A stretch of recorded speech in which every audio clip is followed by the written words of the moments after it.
Okay, so in our culminating session for the conference, we're going to be talking about effort, effortlessness, and self-emergence. And so we're going to split this up into 3 parts, but only 1 break.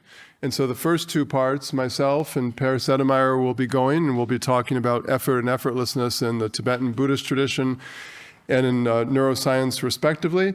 And then James Gentry and Anne Klein will be going after a discussion break to talk about specific examples of effortless meditations in the Tibetan Buddhist tradition. And then we'll have an actual break after a discussion. And then I will come back, and David Glowacki, to talk about self-emergence in both Tibetan Buddhist context and also in an aesthetic and virtual reality context as well. So I'm going to be starting by talking about the complexity of effort, effortlessness, and agency in Tibetan great perfection contemplative practices. So to start with, I'm going to present some practices that offer a touchstone for us over the course of the afternoon. And I'm going to be referring to a systematization of great perfection or Dzokchen meditation by Longchenpa in the 14th century, drawn from the Treasury of Words and Meanings. Longchenpa was the great systematizer and universally recognized as really the greatest author of the Dzokchen tradition within the context of Tibet. So we begin with what a meditative practice is. A meditative practice, by definition in Tibet, involves effort. It involves a discipline of setting times, of going with specific places, and other kinds of contexts such as bodily postures, mental postures, attitudes, attentional modalities, etc., verbal postures, silence, chanting, etc., and other kinds of discipline. And the Tibetan word for what we think of as meditative practice is most typically taking it into your own experience. So with that in mind, Longchenpa divides meditative practices into 2 types. The first kind he calls referential practices, and these are seen as of less value in the context of the great perfection. And referential practices, just to mention a few of the highlights, first of all, they have a focus or a centrality on intentional objects. There's an object that you hold intentionally, and usually that object is more singular in character. It tends to be more static. There's a lot of intentional focus on that object, the way we talked about in our first session. Number 2, the logic is called a karmic logic. And karma in Tibetan is usually glossed in one of 2 ways, cause and effect, but it's also glossed as acceptance and rejection. And we've heard a lot about that in terms of world construction, the construction of interior and exterior. We accept certain things, we reject other things. We might take wholesome states on, we might reject unwholesome states, etc. So that construction of interior and exterior, that construction of what's good and what's bad, the construction of how we build the world. So that's the focus on these referential practices. We are intentionally, deliberately adopting certain things as our focus, rejecting other things as not our focus. And there's a focus in these practices on technique. And that technique is generally heavily scripted. It tells you do this first, this second, this third, and you have to adhere to it. And as we'll see, technique, in the context that I'm going to present this, contrast to experience. So self-emergent practices is the second kind of practice that Longchenpa, or second category of practice that Longchenpa discusses. And self-emergent practices, instead of having intentional objects that you take and say, I'm going to intentionally keep my focus on this, there are self-emergent processes that you don't intentionally trigger. You don't intentionally determine when it happens and how it unfolds. And so there's this Gnostic logic, is the way that Longchenpa talks about it. There's more porosity, there's more fluidity between subject and object, between self and world, between agent and patient, and more fluidity. So, and the focus, instead of on technique, like this technique, that technique, take this posture, do this verbal technique, this attentional modality, the focus is more on creating an environment where experiences begin to self-emerge, and those experiences dictate the practice. Those experiences become the driver of the dynamics and specifics of the practice. And so I'm juxtaposing here technique and experience, which is not a juxtaposition that happens within Longchenpa itself, but I think well captures what he's trying to discuss. And these are unscripted or relatively less scripted. And so with that in mind, I'm going to give you a really dense and brief overview of what the specific practices are, and then only focus on a couple of them. Is there a Tibetan for referential and self-emergent? Yeah, it's like Mikpa Yulki Lochen and Rikpa Rangnang, or Rangnang Rikpa Chen, or something like that. Yeah. What about Gnostic logic? Yeshe and Lei. Okay. Yeah, and those are very explicit in the tradition. Yeah. Yeah. Okay, so the referential meditations of intellect, they talk about these in terms of conduct, view, meditation, and fruit, but for the moment, I'll just focus on the meditation part. And even within that, I'll just focus on this fourfold typology. The first three, which really represent a kind of overview of, or an anthology of all sorts of classic types of Buddhist meditation. There's the yoga of food, where you do alchemical practices or you visualize an internal flame within your subtle body. There's the yoga of dreams that we talked about. Those are classified within this context. There's the yoga of latent propensities, which we've been talking about, to deconstruct those habitual patterns. And then there's these meditations of the profound secret mantra, which are all these classical subtle body meditations that are done, meditations that replicate sexuality, that replicate dying, like we heard about earlier in this morning, and so forth.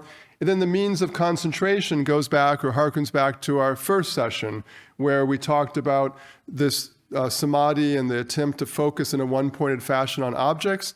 And these just represent a broad variety of objects, ranging from just a letter in front of you to a leaf from a particular tree that you rub against your body, to the vibration of a musical instrument, to emptiness, etc. So there's many different objects. But it's kind of an anthology of classic Buddhist meditations. We're not going to be talking about those practices. Those are just there kind of to go back to that theory of exclusion. This is what self-emergence is not. And so what are the self-emergent meditations of awareness? We're going to talk about the following three. I'm going to leave the breakthrough to, I think, James and Anne will kind of talk about that in various ways. But this meditation in particular is one that's like open awareness. The most classic presentations, there's no instructions whatsoever. It doesn't say start here and then go there and end here and so forth. They're just like poetic evocations about freedom and spontaneity and naturalness and so forth. Now, the two I'm going to quickly give you some background in are some preliminary practices that are called the sounds of the elements and the differentiation of samsara and nirvana. So I'm going to turn to that in a moment. And then finally, there's direct transcendence, which is using darkness, an open sky, or the sun to cultivate spontaneous spontaneous visions. And so I'm going to talk about that in the second part of the afternoon, so not right now. So to give you background on those two practices I just mentioned, the yoga of the sound of the elements. The basic idea, water, fire, wind, air, space. No, I'm Sachu Melum. Water, earth, fire, wind, and space. I think I got it. You find naturally occurring places where these sounds occur, and you spend days and weeks and even months immersing yourself in those sounds for hour after hour after hour. Like you go to a waterfall, you go to the top of a mountain and you sit in a house with all the windows open so wind rushes through it. You go to a fire and listen to the fire. And so naturally occurring elemental sounds, that's the basic practice. And what you do is you immerse yourself, you immerse your ears. It says take your ear consciousness and insert it into that sound. But it's obviously multisensorial. You don't focus on a fire without having tactile sensations and olfactory sensations and so forth. But the texts just talk about, for the most part, the sound. And the self-emergent part is once you do this practice for days and weeks, you begin to discern patterns in the cacophony of sound. And those patterns are self-emergent. And they represent cosmological voices of different agents, dakinis, spirits, animals of different kinds, and so forth. So that's the self-emergent part of this practice. The second practice is the differentiating between the domains of samsara and nirvana. And this practice has 3 steps to it. The first one is a kind of self-emergence. It's acting like this guy right there, which is whatever comes to your mind, body, speech, and mind, you act it out. And you just do this for hours and hours and hours. and you just cycle through the traditional 6 realms of Buddhist cosmology, animals and ghosts and gods and humans and so forth, and you just keep expressing whatever pops into your body and your mind, and you act it out. Now, at some point, you settle or you collapse into naturalness. You basically collapse because you're so fatigued, you're so exhausted. All you can do is collapse, and that's represented by the second figure over there, and that's called settling into naturalness, which we could talk about this if you want, but it's typically represented both as an intransitive and a transitive. It's represented intransitively in the sense that you just collapse into that, but it's represented transitively. Sometimes it says, do it at 6 o'clock. Well, how do you schedule a collapse at 6 o'clock? So, that's always perplexed me. But and then finally, the end of the practice is what's called restoration or revitalization. Like after the frenzied activity, which is a kind of self-emergence, after the collapse, which is another kind of self-emergence, now you deliberately take a certain posture and you begin to weave together the naturalness, the stillness, and the activity. And this is called restoration or revitalization, sorshuk. So, with those things in mind, what I want to do is look at transitivity in linguistics. Now, transitivity, for those of you who aren't linguists, which I assume is most of us, including myself, is basically the idea of I hit the ball, where you have a subject, you have an object or an agent and a patient, and there's a transference of energy. So when I fall down, I just fall down, unless Michael tripped me, which is always a possibility, in which case he tripped me, that was a transitive verb. But I fall down, that's intransitive. It's only me. There's no transference of energy. And so transitivity in language is a way that language thinks about the interaction of subjects and objects and their entanglement or their individuation, and the way that energy gets transferred between different kinds of subjects or objects, or how we become a subject by virtue of transferring energy, and we become an object by virtue of having energy impacted upon us or exercised upon us. So this article by Hopper and Thompson, very famous article about transitivity, basically says that transitivity has 10 parameters to it, 10 different aspects that go into the perception of something being transitive. And they also make the point that transitivity is not a yes or no, like, yes, it's a transitive activity or a transitive verb, or it's not a transitive verb, but rather it's a scalar phenomena. There's different degrees of transitivity. It can be very transitive or weakly transitive. And these are the 10 different aspects that go into it. Number 1, participants. You need, for the most part, classically, you need 2 participants for transitivity. Number 2, kinesis. Actions can be transferred, hit, push, etc., but not states, such as like or dislike. Aspect. Is the action completed or not? If it's completed, it's more transitive. If it's not completed, it's less transitive. Number 4, punctuality. Is the action ongoing, or is there no transition between beginning and completion? Volitionality.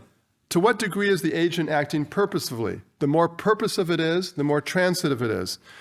Affirmation. If it's an affirmative verb, it's more transitive. If it's a negative verb, it's less transitive. The mode, is it in the real world or in the non-real world? And maybe some issues on this one, but classically speaking, this was before virtual reality, they would say in the real world, it's more transitive. If it's an action in the not real world, it's less transitive. And agency, how much agency do the participants have?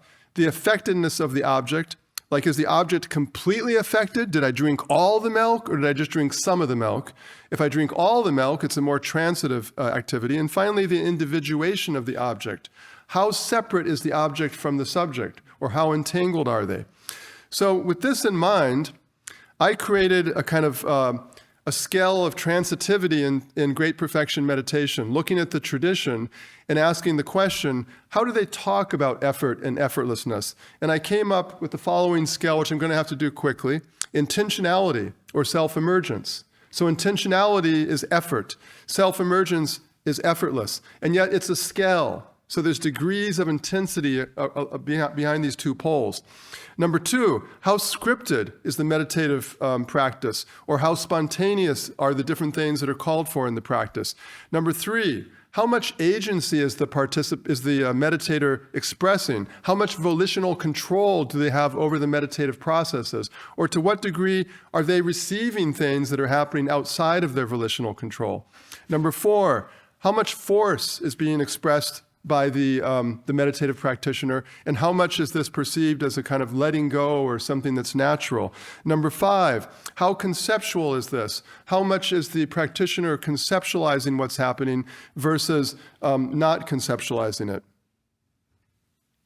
Individuation or entanglement. How much does the practitioner perceive themselves as entangled with the objects that they're interacting with, which could be subjects in their own right? Or to what degree is there strict individuation? The more individuation, the more transitivity, the more effort. How boundedness or how fluid?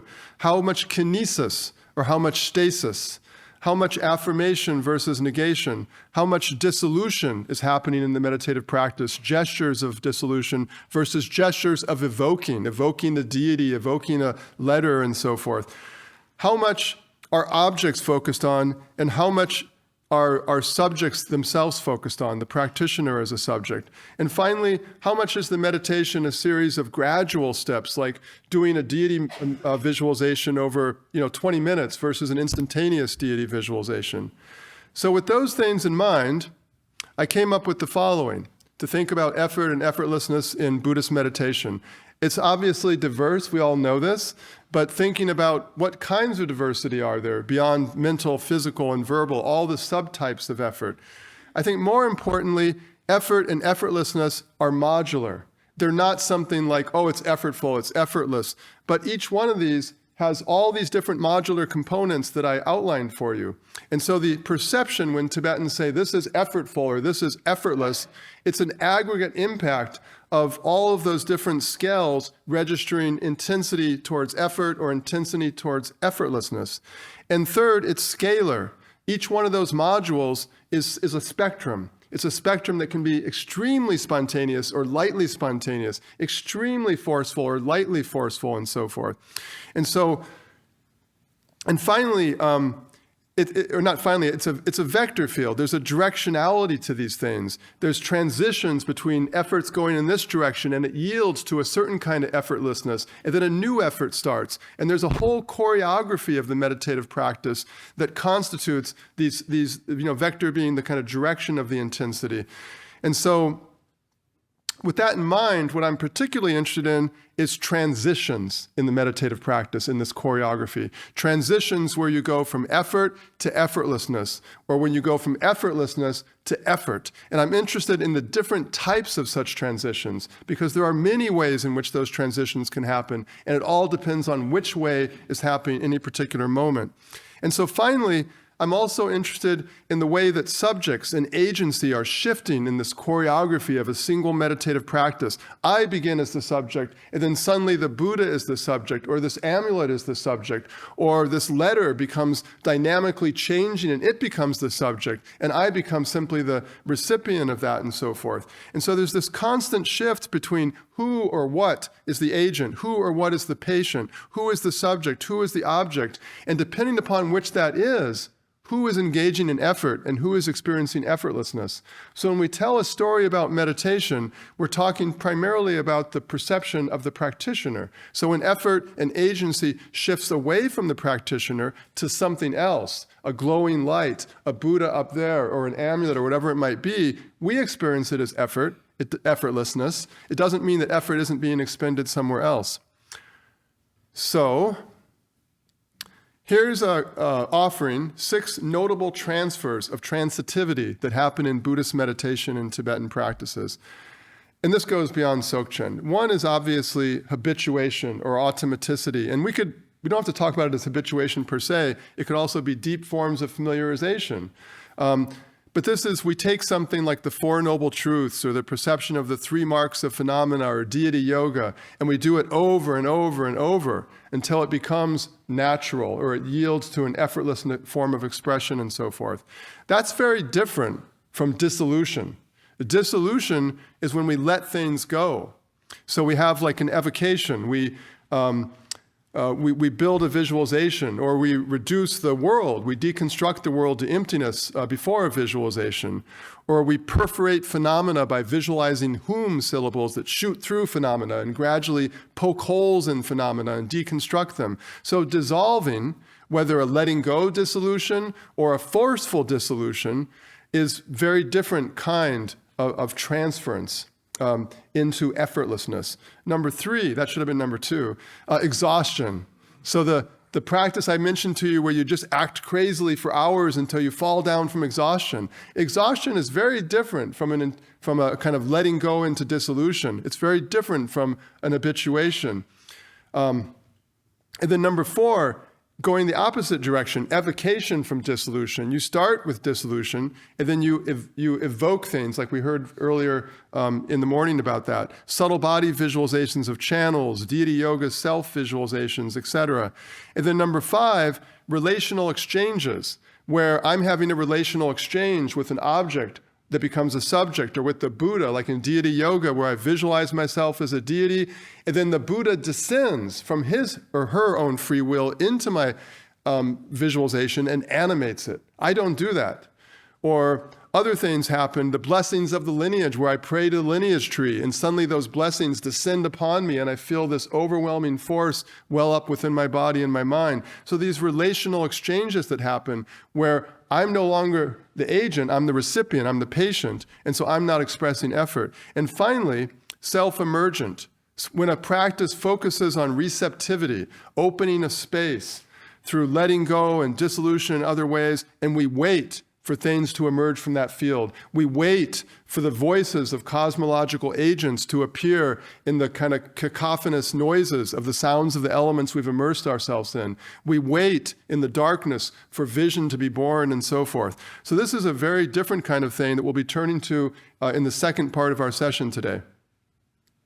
But that is the end of my opening presentation, and I'm going to turn it over to Per.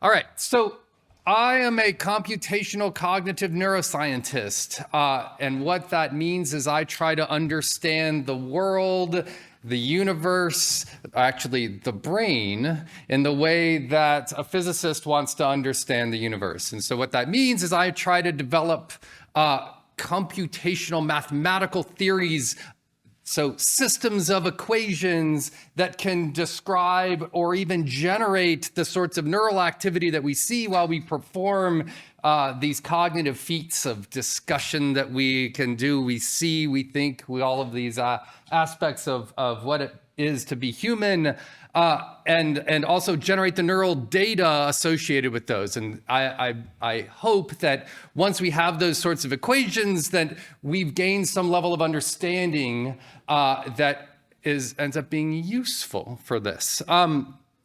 And so I hope that I'm going to talk to you now about a little bit of the work that I've been doing the last handful of years to try to understand how the brain works.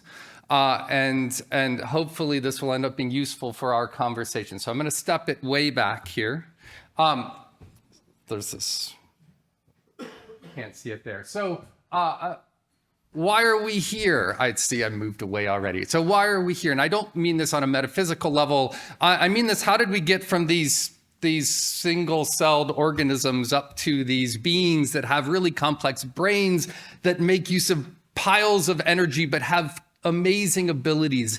And I would argue that evolutionarily, what has happened, gosh, I really wish I could move that away. Anyway, evolutionarily, what has happened is that we optimized for having these much larger brains, and we're able to balance this with the energy constraints of having these big brains and big bodies. And this allows us to expand the spatio-temporal context of our experience. And this is, and what that then means is that we can make predictions over these larger scales and help us gain benefits and avoid punishments in many ways in a reinforcement learning context in order to optimize our lives and survive and live in these large scale societies. But the thing is if we're going to be learning and extracting information over these multiple scales, we need to have memory. We need to keep information around in order to extract the structure from that experience that we're having. And so then this asks, well, what is memory? And we could spend entire careers trying to describe what do we mean by memory, but I'm going to circumvent a lot of this. And I put up an image of an eyeball and parts of our neural apparatus for sound processing. And I'm just going, this is to remind me to just say, well, memory is anything where we are maintaining that representation beyond the time it was initially received. And by that definition, basically as soon as our photoreceptors have turned photons into some molecular changes in neural activity, we now have memory because the photon is no longer hitting our photoreceptor. We have to maintain that information. And so if that's the case, what is the most optimal way for us to maintain this running stream of experience? We can't keep everything. We're not computers. We don't have the energy allocation that we can provide in order to keep all of this. And the key here is that the world, our experience, contains information on a multitude of scales. And so this is a figure showing the mutual information, meaning if you know something, if I know one word that was said at one point in some great text, or English Wikipedia, we'll call that a great text.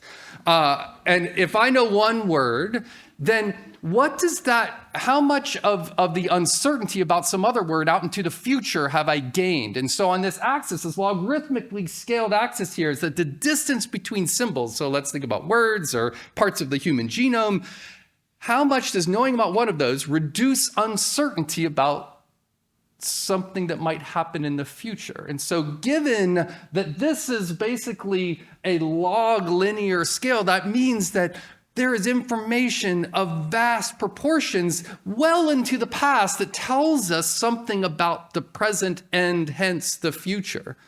And so we would love to be able to efficiently integrate over as much past as possible in order to predict what's going to happen next.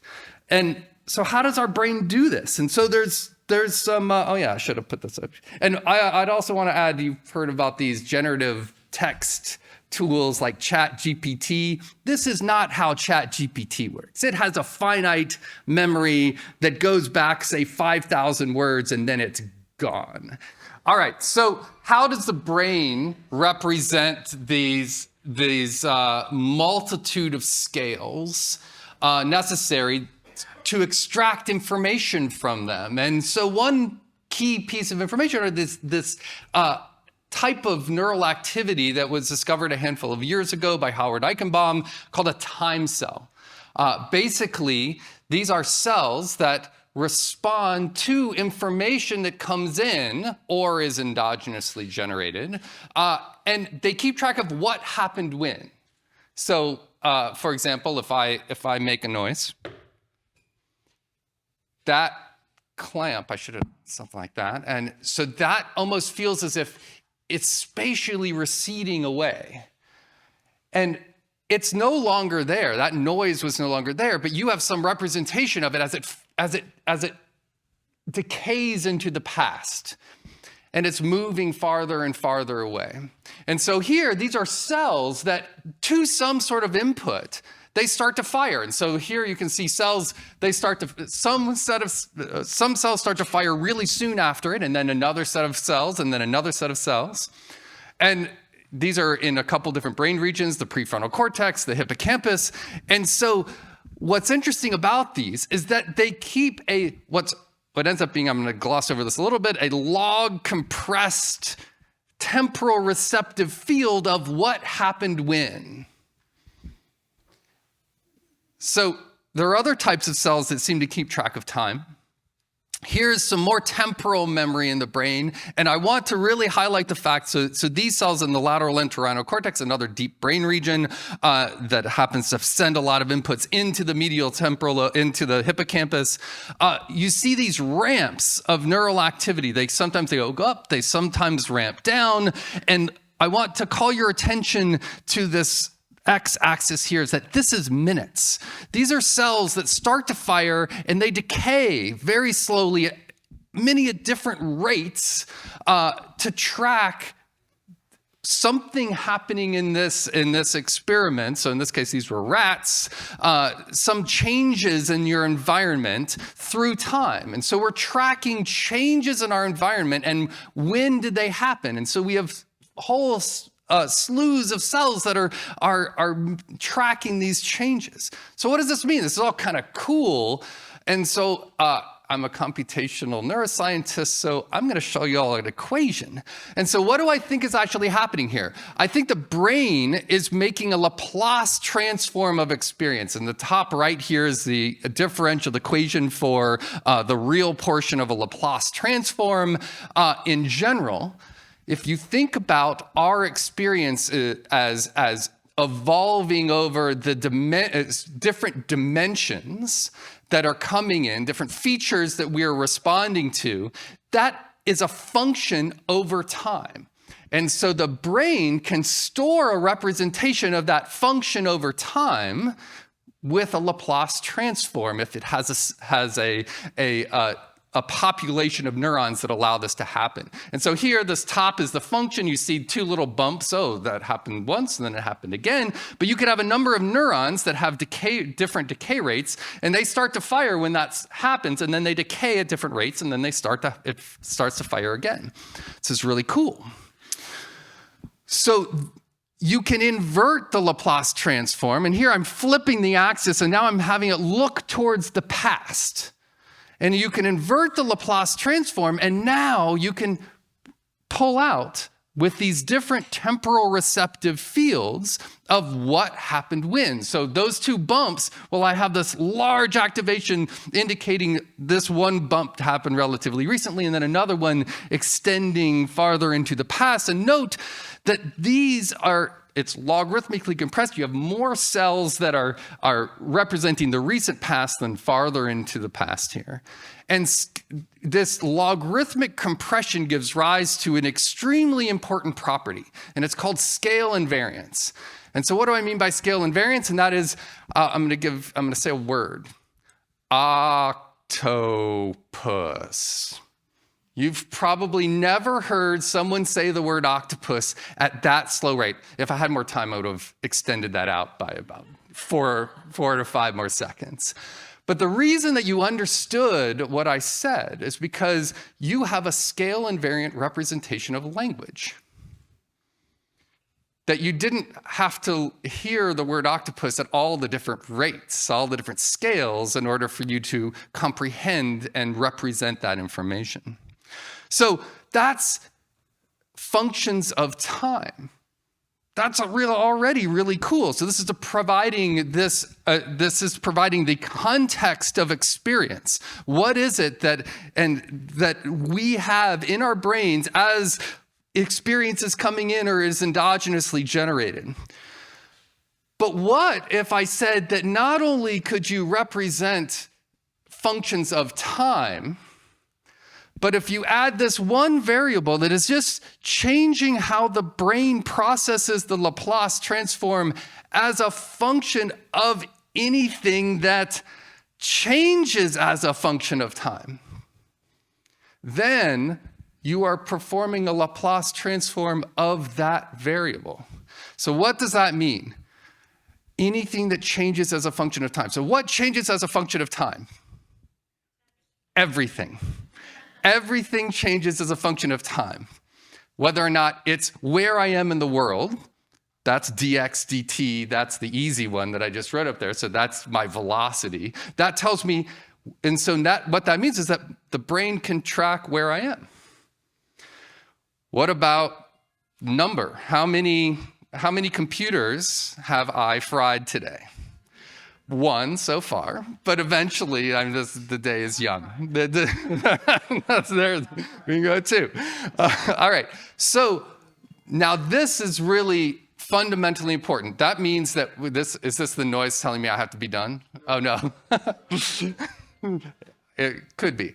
So now I'm going to ask you, so this means that we might have a fundamental way of representing every dimension of our experience.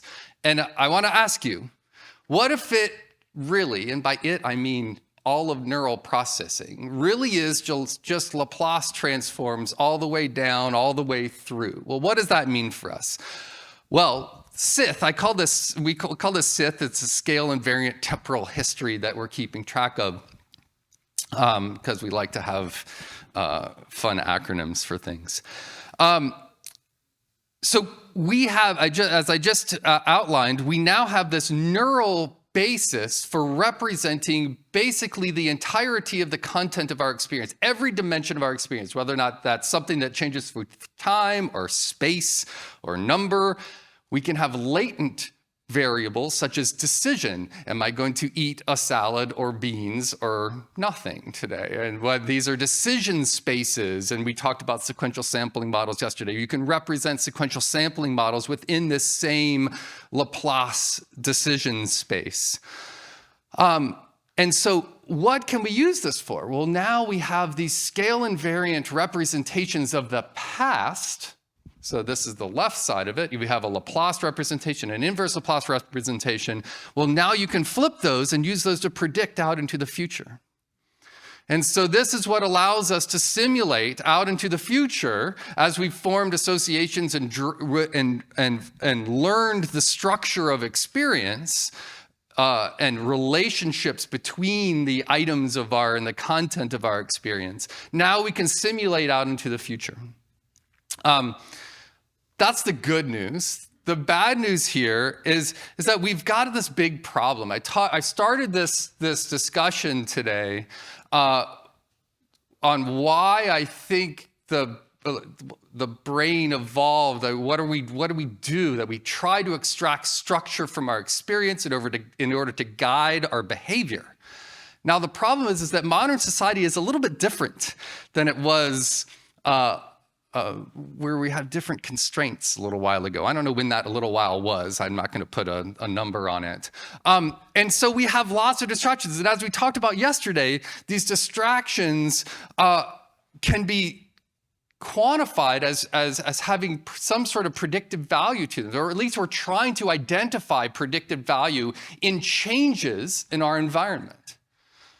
And so just to take this another step further, with this classic study by Schultz et al., published in the journal that you should have more than one paper to do this, but there's been lots of papers of this. So neurons that are generating and responsive to dopamine, they learn to respond to predicted stimuli. So on the top here, you can see that there's this is neural firing that occurs due to some sort of reward.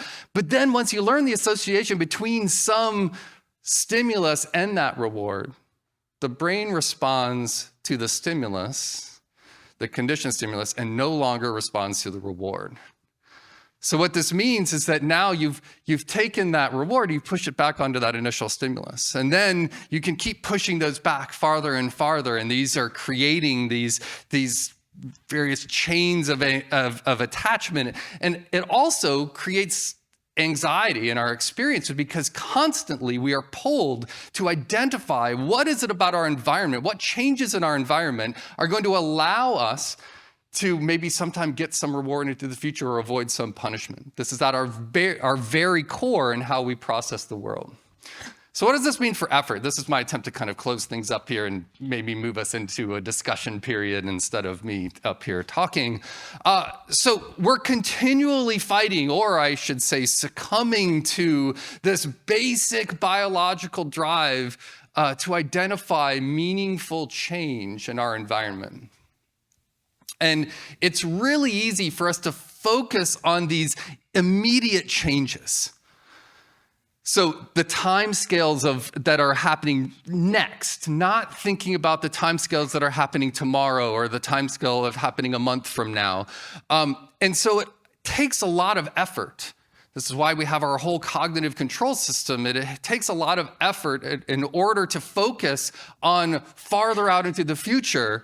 And just as a reference to some of what David was just talking about, one way to circumvent this is just to get so exhausted we can't possibly put that effort forth anymore. We can't use that energy anymore, and so we can collapse into this state of naturalness.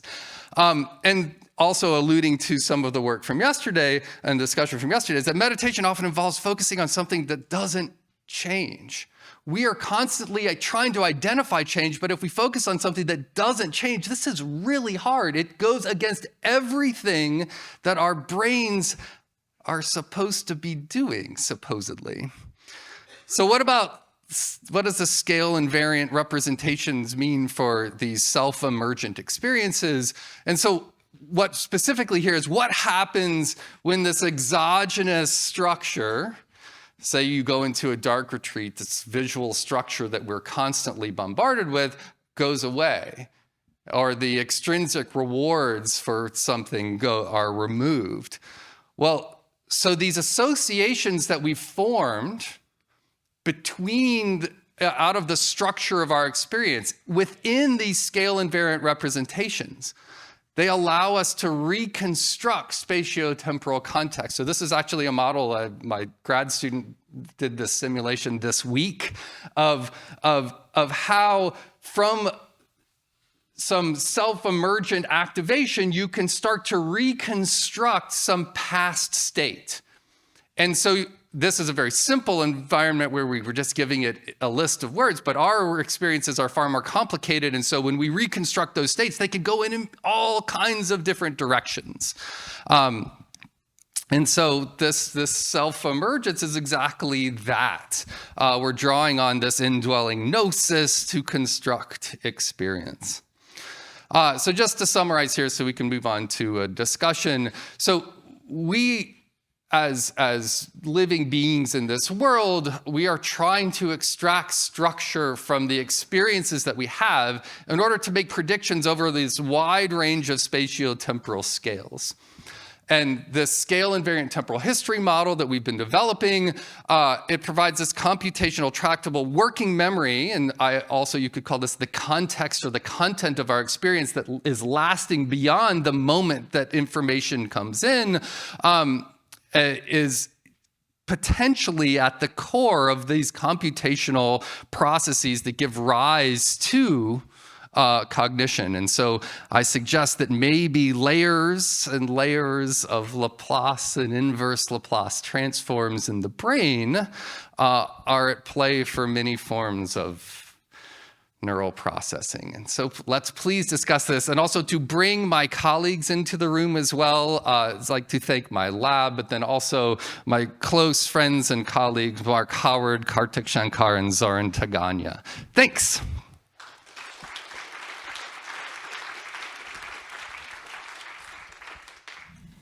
So this is the first time I've heard about the Laplace thing.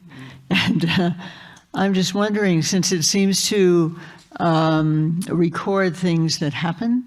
So, and I think you were alluding to this just at the end. So if it's true that in certain kinds of meditative states, less is happening. I don't think nothing is happening ever quite. But so is that your way to get at that, to look at the signature of these kinds of practices? And if so, there are different contexts in which less is happening.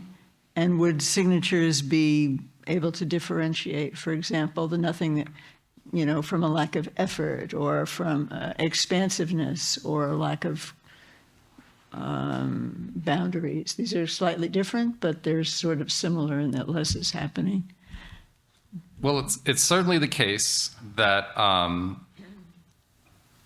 the less that is happening, that should be represented in the content of experience as it unfolds through time. If it is also the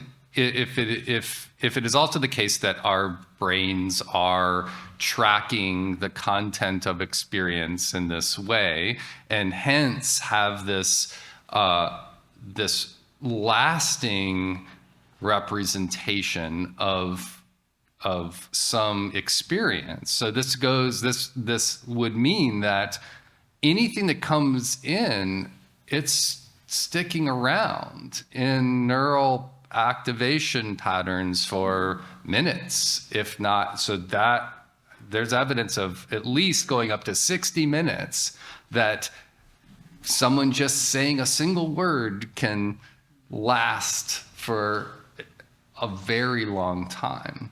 So that might provide some insight into why you can't tip it unless you are highly skilled and have the ability. I also would say that we probably have the ability to actively empty this contents, either with more information coming in or maybe can develop the skill to empty this context of experience.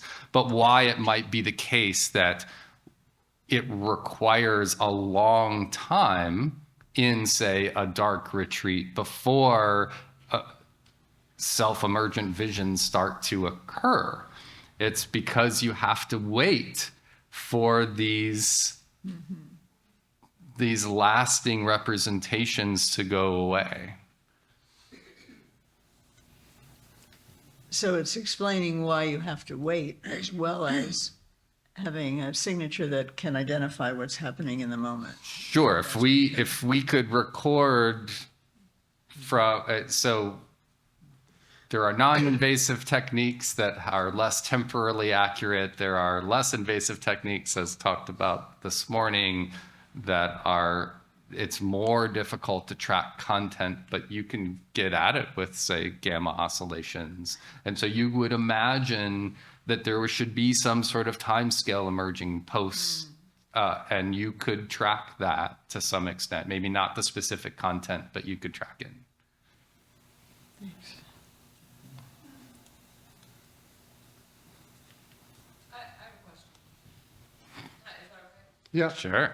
So we were talking about pain yesterday and the ability of the, skills. You're getting a microphone. Do you hear this? Yeah. When you guys were talking about skilled people who have or expert meditators, which is an interesting term, that they could have a different relationship with pain. And I figure that must be an ability to change the way that their brain is actually processing something. So couldn't this be a similar thing? I mean, can't you, I figure if they can do that, why couldn't they ignore the time lapse that, I figure it just sort of goes, that just sort of opens up a major possibility for all of these things to be different. Well, there's two pieces there. One of them is phenomenologically, just because you don't feel pain doesn't mean you don't feel anything. And so there's still some representation. And so people who don't feel pain still, they feel whatever it is, the sensation itself, but just the association of that with pain is gone. Or diminished to the point where it's effectively gone. And so that's just, so that would be an associative change there. And it is also potentially the case that you could train yourself to more effectively empty the contents of this evolving spatiotemporal context representation. Comment on that is often in the contemporary tradition, the practice of allowing emergent visions to unfold is preceded precisely by some stability. I mean, not always, but attaining some stability in that capacity to sort of empty out or create some sort of space. So, I don't know if I should have the mic. Yeah.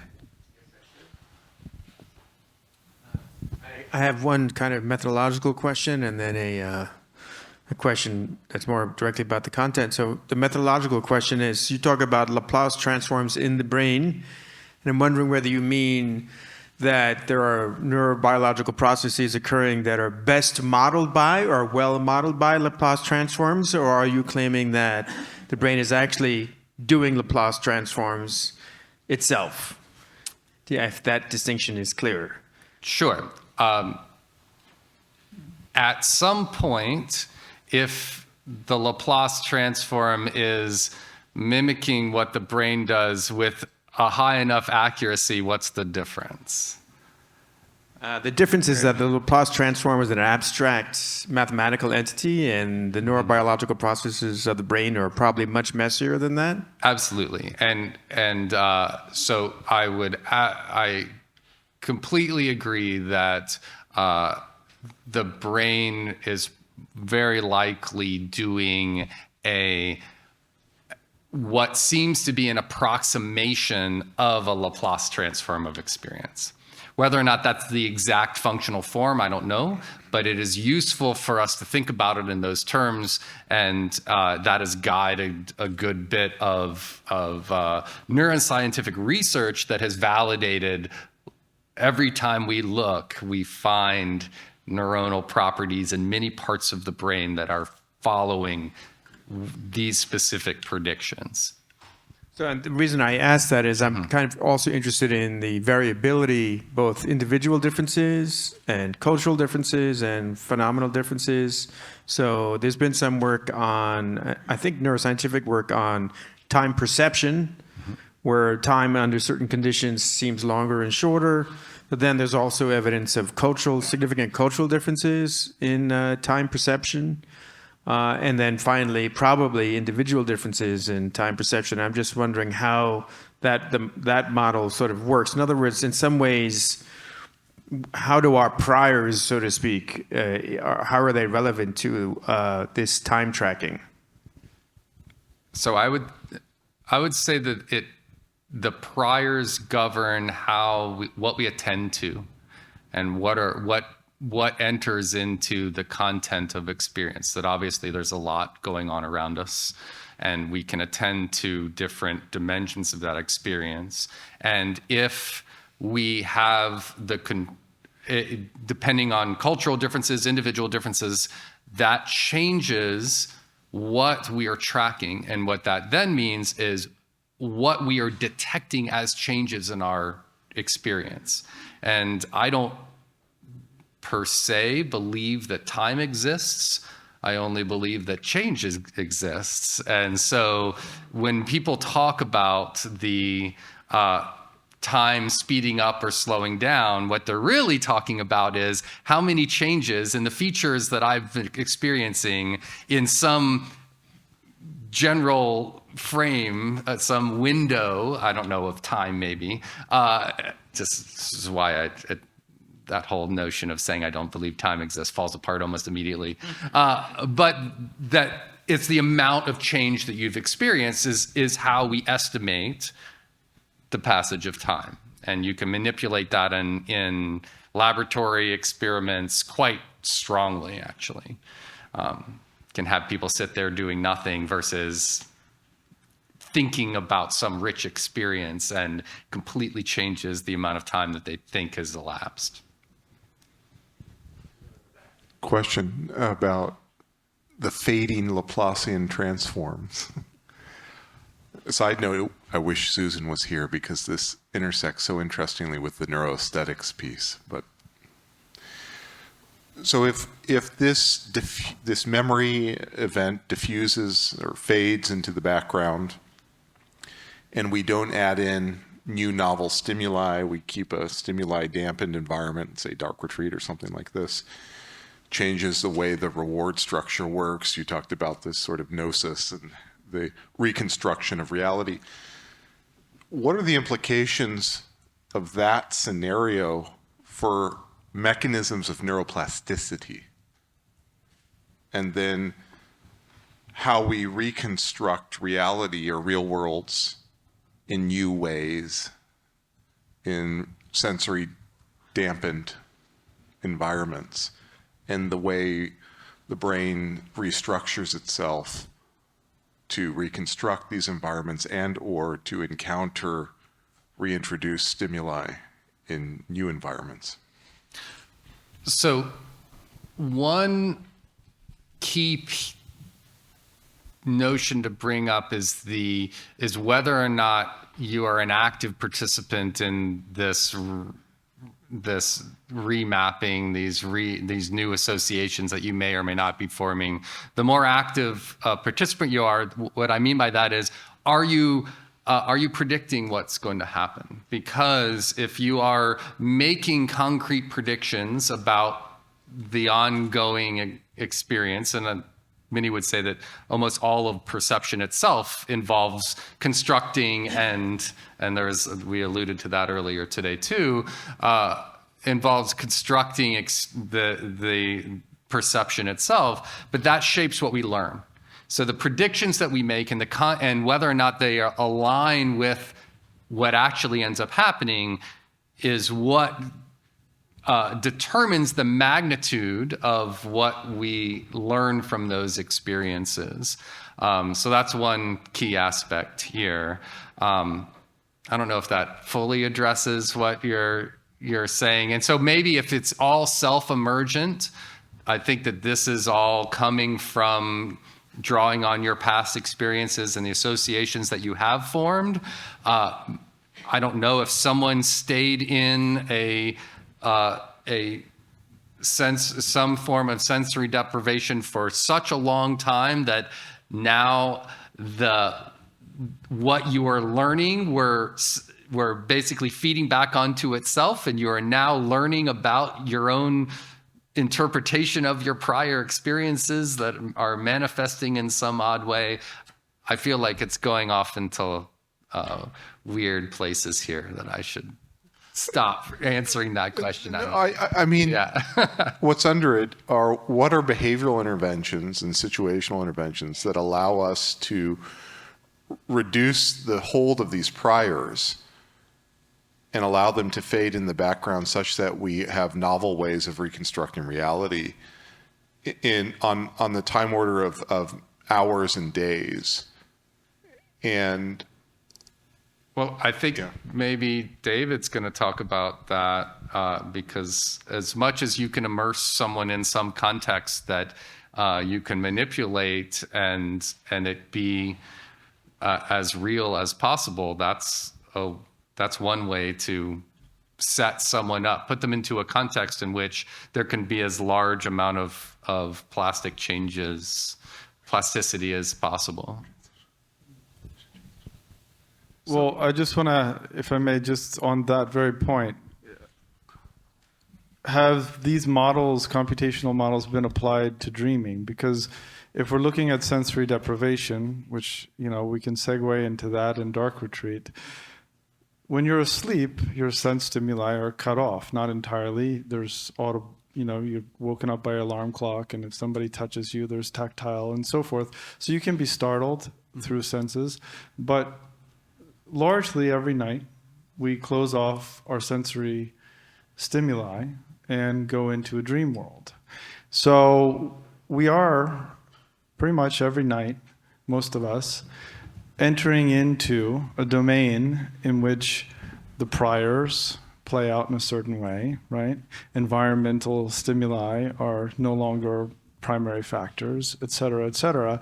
So we have these opportune times very frequently. I'm curious if these models have been applied and thought through in conversation with the dream research, particularly lucid dreaming, of course. So not the models that we've been currently working on per se, but there are scenarios in which people have built these large-scale deep learning neural networks, especially ones that are designed to extract structure from vision, so decoding images. And you can put those into dream states and have them morph from one image to another. And it's using the associations that it's formed between the layers of these neural networks to guide where it will go next. You just have to give it a push of inhibition, and then it can push it out of where it is, and it'll land into some other spot. That's basically, by the way, what these generative models for text, for one, but also generative models for images. So you've seen AI-generated images. That's basically what they're doing. They've learned tons of associations between little pieces, spatial relationships between pieces of content that make sense, and you can cue it, and it will create something from that. I just think there's strong analogs I would think, I definitely think so as well. So we should transit there to keep on time. Yeah. Thank you. Greetings, everyone. So we are continuing. And with thanks to everyone who is here, I'll start right in. We are, as you know, in this panel, our theme is efforting and the lack of effort.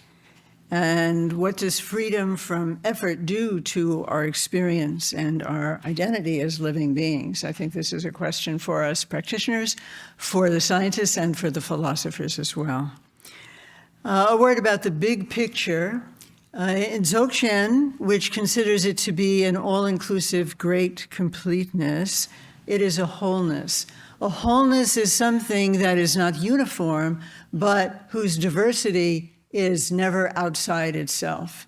And much like mirror images in a mirror, we see them in their precision and multiplicity, but they are all somehow the nature of the mirror. The Dzokchen text says, because there are many, there is one. So the plurality of wholeness is a kind of subtopic here, as we will see. Within this big picture, I'd like to focus on a few key Dzogchen terms that make wholeness, effortlessness possible under the right circumstances, and that are interesting orientations to meditation in and of themselves. And then I'll go into a little more detail. Those three have to do with being unbound, unthinged, and not tinkering, and being easefully delighted, as this awakened figure is. This wholeness of Dzogchen is really at once the most expansive and also the most intimate thing about our experience, which means already we have a conundrum, or we have the invitation to dissolve a conundrum, because these are not disparate. Being expansive and intimate turn out to be one and the same thing, ultimately.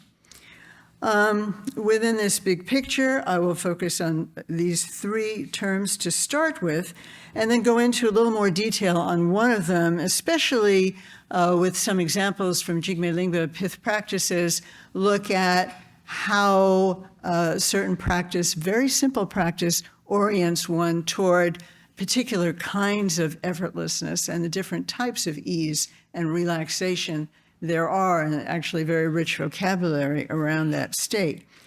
So first, just a bit of an overview.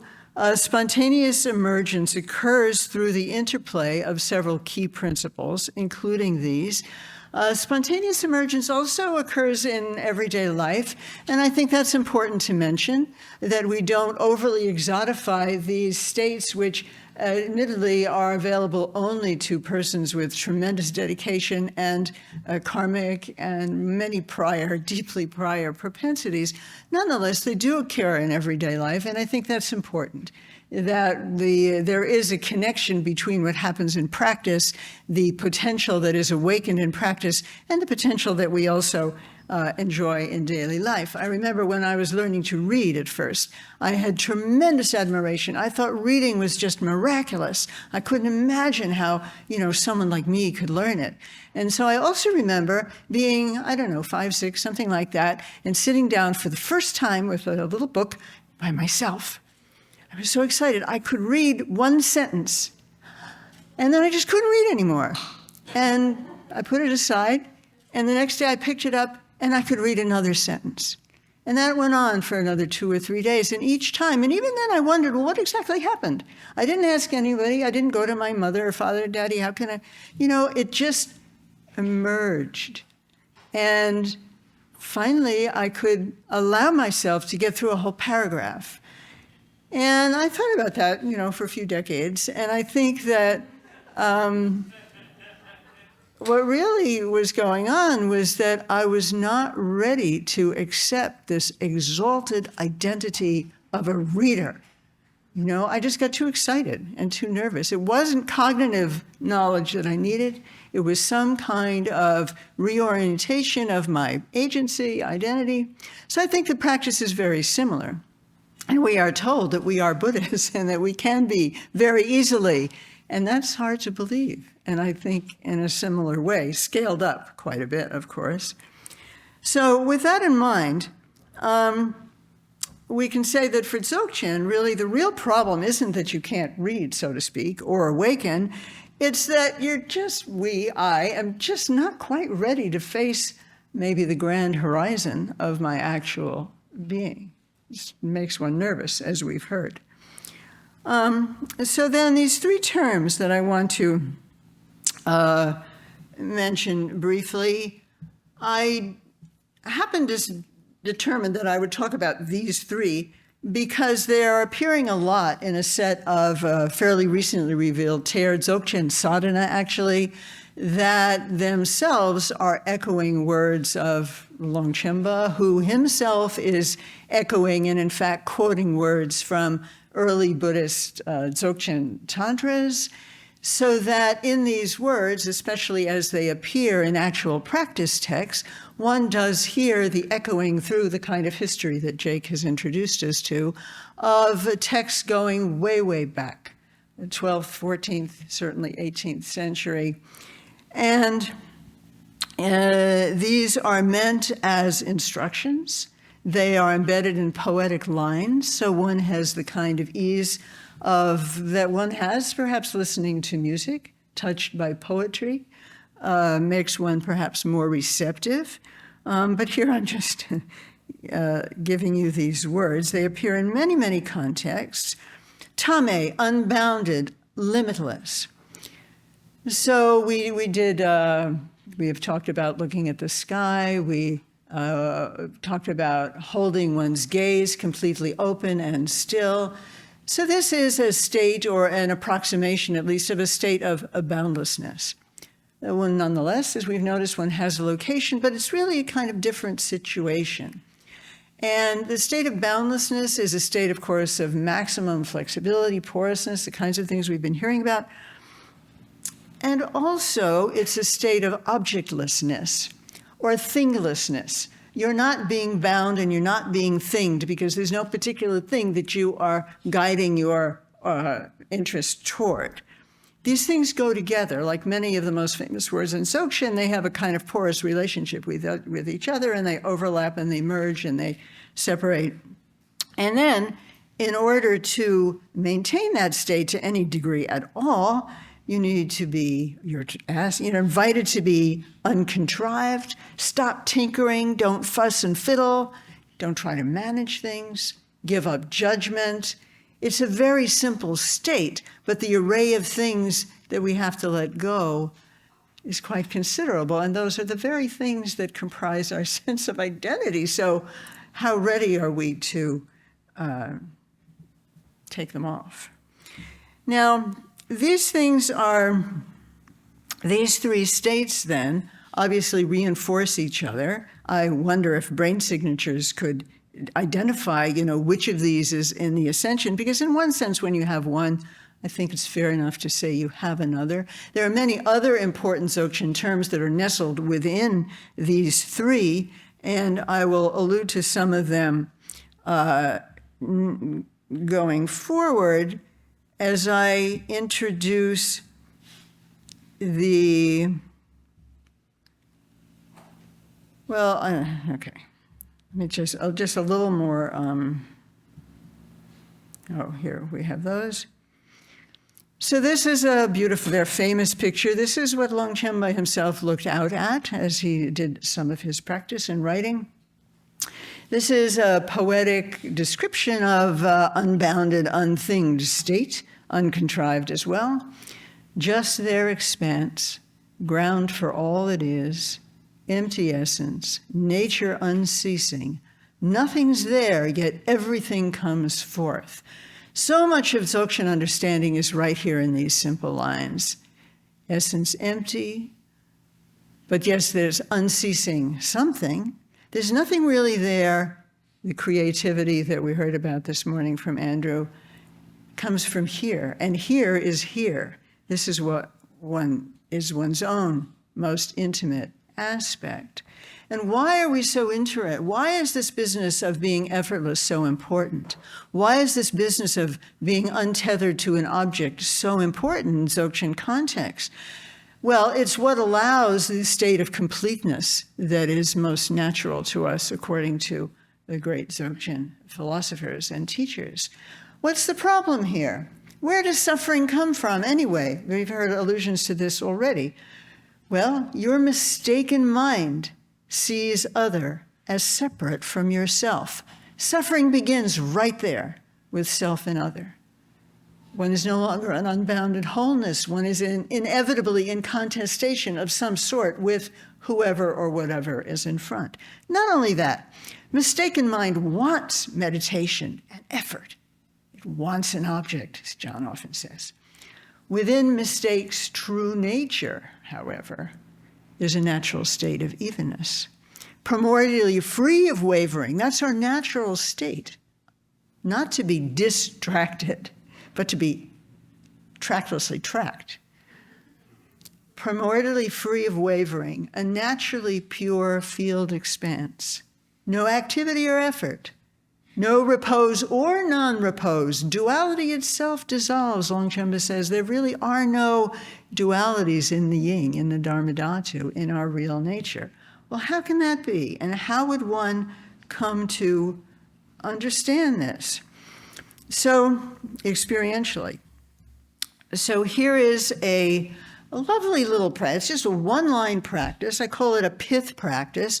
It appears actually in Jigme Lingpa's commentary, Tarpa Tenge, his commentary on Longchenpa's 7 mind trainings. And here it is. Let all thoughts of past, present, and future be without support. Okay, that's already a pretty significant instruction. How will they grow without support? What do we do to support thinking and fussing and managing? What do you mean? I just get distracted. What do you mean, what do I do? It's what happens all the time, right? Okay, sit down and see what you do. You do something. So that's already an exploration. If one has time with this practice, as all simple practices, it is nourished over time, and look to see what you do. When you are maybe sitting at ease, maybe in meditation, and then suddenly something else happens, it can be very interesting, if it's possible, to try to go back to what happened just before that happened. And you might realize, oh, a memory shot up. I suddenly, there, and even before the memory, maybe there was a little tension somewhere in my shoulder, and it just kind of, it set a ripple flowing so that I was no longer just in some analog of undilutedly present ripples. And I didn't just allow the ripple to rise and dissolve. I went after it. I chased the next one. So this is a inquiry into itself. Let them be without support. Something in your body, speech, energy, or mind is supporting that thought. We just read that the mind wants to do something. It's jumping off its particular platform, which is some part of you, your experience. Okay, let's say you've got that. Because to identify that is to help you identify what exactly needs to be relaxed. We say relaxation, we say be easy, but what's getting relaxed? It kind of depends on what's tense. It's kind of like if you don't examine and look at it, you won't, it won't have a target. So I've noticed I get a little tight here or something like that. And then ease into an unbridled openness. That should be on the wall everywhere. Ease into unbridled openness. So as I said, there's a rich vocabulary of relaxation, ease, it just sounds like, just.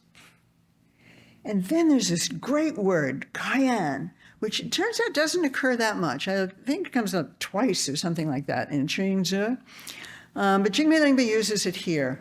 It also sounds like cayenne, unbridled openness, meaning you're not tethered to any thought. You know how it is when, sometimes even in the middle of a conversation, let alone meditation, you're having a conversation with someone and suddenly you just have to talk about something else. Because the horse rode by and you went galloping on with it. So this is, or in the Tibetan they say, like a horse with an empty mouth. In other words, there's no harness. You're just cayenne, unbridled openness. Okay, so if you've done that, then place your mindfulness right on motion and stillness. Well, motion and stillness pretty much covers everything that will arise in your experience. Mipam Rinpoche has a very famous text, Nigiriksum, where realizing these three things about the movement, stillness, and awareness of your own mind will actually take you the whole way, which is actually right here. So this is a very, very interesting practice in light of our whole business with effortlessness. You are observing mindfulness and stillness, and you might find that eventually motion and stillness somehow, like images in a mirror of different colors and different types, somehow they can both be present, because this playground of your mindfulness is somehow opening without you doing anything. I mean, it is a kind of delicately emergent experiences, and, you know, it rises and it ebbs and so on. And your mindfulness itself is shifting. In Dzokchen, they talk about stringent mindfulness, kind of Dzorchen, tight mindfulness, which of course we all have to gear up to every now and then. But there's also Chunyitemba, mindfulness which is actually rising from, knowing part of reality. And somehow this practice seems very much oriented and could potentially go in that direction. So it itself is not actually tekche, but it could end up being that.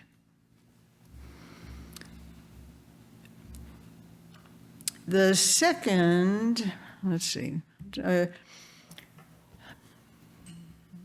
Lingpa embeds these in another meditation where you imagine yourself actually on death's door in a very dramatic situation. And then he says, just let go. And you imagine this, I won't go there. And then he just says, oh, let go of all that. Do this thing, let go of the past, present, and future thoughts. So this is the second pith practice. Be refreshed as consciousness just settles itself. Two terms here, very significant aspects of ease. Rangpap, naturally settling, self-settling. Nobody sits you down and stay put. It's not like that. There's just a natural settling. And then there's also this nyelsa. It's refreshing to rest. This is the nyelsa that Longchenpa uses in Nyelsa Korsum that Michael referred to earlier. There's a rest that is an ease where you distinctly somehow are appreciating the lack of effort.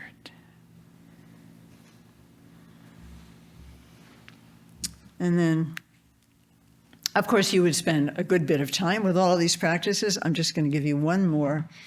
Looking into the very face of whatever happiness or pain dawns, consciousness settles down in its natural state. And we get another aspect here of rest, which we have heard before. I think it was today. I think it was Michael. This Neldupepa, maybe it was David. There's a settling into authenticity. Ultimately, that's what we settle in. And then, pertinent to our conversation just now, somehow it's possible to look into the very face of happiness and pain, and yet they are just, or at least a little more, like reflections in a mirror, not something that grabs us to the question that was asked earlier. So, just a few things more about this. Well then, one of the things, so there's the vast expanse in which you are not doing anything, but things are happening. There's a dynamism always present. And one of many very delightful verses of Longchenpa How marvelous. Wonder, which was mentioned yesterday. Longchenpa often exhibits a sense of wonder. I think what's the personality of, a great Dzogchenpa, I think having a strong sense of wonder, curiosity, receptivity, definitely seen, just judging from my marvelous teachers, they're very different, but they have that quality. How marvelous, how truly marvelous and superb. The secret of all the perfect Buddhas is that all things are born within what is unborn. Your happiness, your suffering is not born. It's not born because in the very act of their being born, there is no birth. There's nothing actually happening. Birth means leaving the body of the mother. Birth means separating from the source that gave rise to you, but that never happens in Dzogchen. So everything is unborn. Jigme Lingpa or Ngaleng Denzen Dorje says, because there is birth from the birthless, living beings are confused. That's why we're so convinced we're separate. And that's why we are so prey to suffering. Separateness from one's nature is suffering. Gampapa said that's what an ordinary being is. He's so gebo because he's separate, or she, or us, or we, or they, separate from our own nature. Separation is a source of suffering. And all of these practices that we are talking about, starting from what we heard yesterday, different as they are all ways of becoming whole in different ways. So let me move quickly, but I do want to say one other thing. Sorry. So talking about how there is transference, as David was talking about, this is very important. The fact that we are emphasizing effortlessness should not cause us to forget that at the beginning of one's trajectory of practice, maybe one is headed towards Dzogchen, but there's a lot of effort. One is trained in effort in just the ways that were described yesterday. However, it's not that breath becomes more interesting or that one wants to attack the faults of efforting as such. Rather, in this case, one wants to and allows being absorbed into wholeness. And this prepares one for the kind of ultimate state of emergent practices, which David is going to talk about later. One of my teachers, Khyentse Samba Rinpoche, wrote something down once. He didn't explain it, but I asked a student about it a couple decades later. Tek chigi tek machuna, tui tu minyen. Just want you to hear the rhythm. It's a poetic line, right? So if you don't cut through what? Cut through the sense of solidity of whatever you think is whatever you have reified, cut through that. That doesn't mean there's cutting through with an axe, but with the thoroughly penetrating gossamer-like wisdom that can't be stopped by anything, cut through it, get through it. Melt. Unless you do that, you may not listen to the Tögyal teachings. So we see that this texture and thus the kinds of practices that I just mentioned from Jigme Lingpa, we can understand them as, oriented toward texture as well as Tögyal.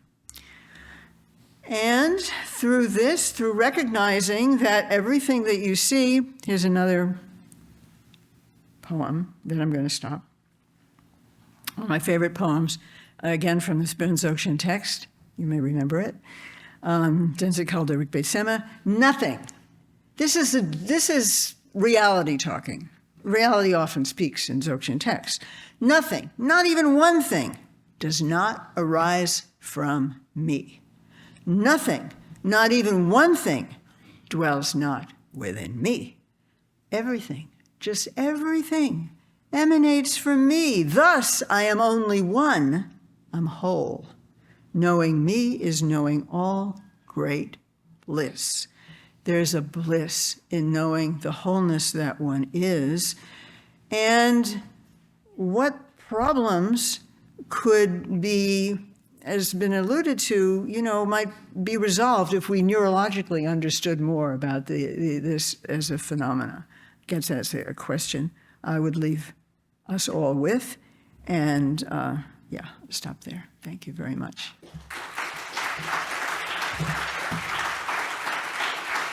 Thanks.